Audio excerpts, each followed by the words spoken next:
நாடும் அவனுது, அண்டமும் அவனுது, கேலக்சி அவனுது, எல்லாம் யாருது? அவனுது.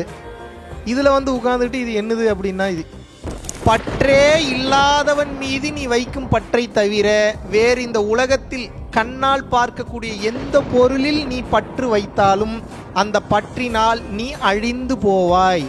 பற்றே இல்லாத இறையின் மீது மட்டும்தான் நீ பற்று வைக்க வேண்டும். வேறு எந்த உடல் மற்றும் பொருளின் மீது நீ பற்று வைத்தாலும் அடுத்த பிறவியை எடுப்பாய். எப்படி வசதி உங்களுக்கு புரிஞ்சுக்கங்க. ஒன்றே ஒன்றுதான், சமுதாய சட்ட திட்டங்களின்படி வாழுங்க.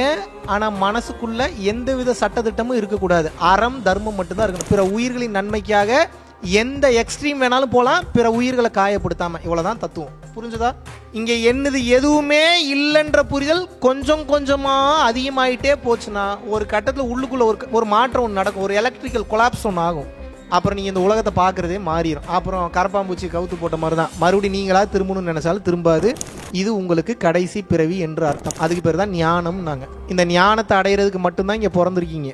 இந்த ஞானம் ஆரம்பித்து இந்த ஞானத்தில் பயணம் பண்ணிங்கன்னா தான் அடுத்த பிறவி உங்களுக்கு கிடையாது. நீங்கள் கூட்டி கழிச்சு பாருங்க, கணக்கெல்லாம் சரியாக எதுவுமே என்னது இல்லைன்னு வாழ ஆரம்பிங்க. எதுவுமே வலிக்காது. இந்த உலகத்தில் எதுவும் உங்களது கிடையாது. எதையும் உங்களால் வைத்து கொள்ள முடியாது. காலம் வந்து விட்டதென்றால் கிளம்பி போய் தான் ஆகணும்.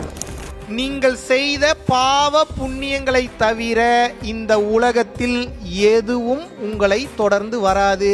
பாவ புண்ணியத்தையும் கடந்து எதுவுமே என்னதில்லை. நான் இந்த உடலை எடுத்ததற்கு உண்டான காரணமே இறைவன் பிற உயிர்களுக்கு வாய்ப்பு கிடைக்கும் போது உதவுவதற்காகத்தான் கொடுத்திருக்கிறார்னு சொல்லி சின்ன சின்ன ஹெல்ப்பாக பண்ண ஆரம்பிங்க.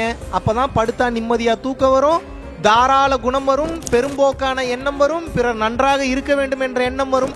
இந்த எண்ணத்தில் இருந்தால்தான் சுயநலம் தாண்டி பொதுநலம் வரும். பொதுநலத்தில் வாழ ஆரம்பித்து விட்டீர்கள் என்றால் இறைவன் உங்களுக்குள் வந்து விட்டார் என்பதே பொருளாகும். கிளியர்?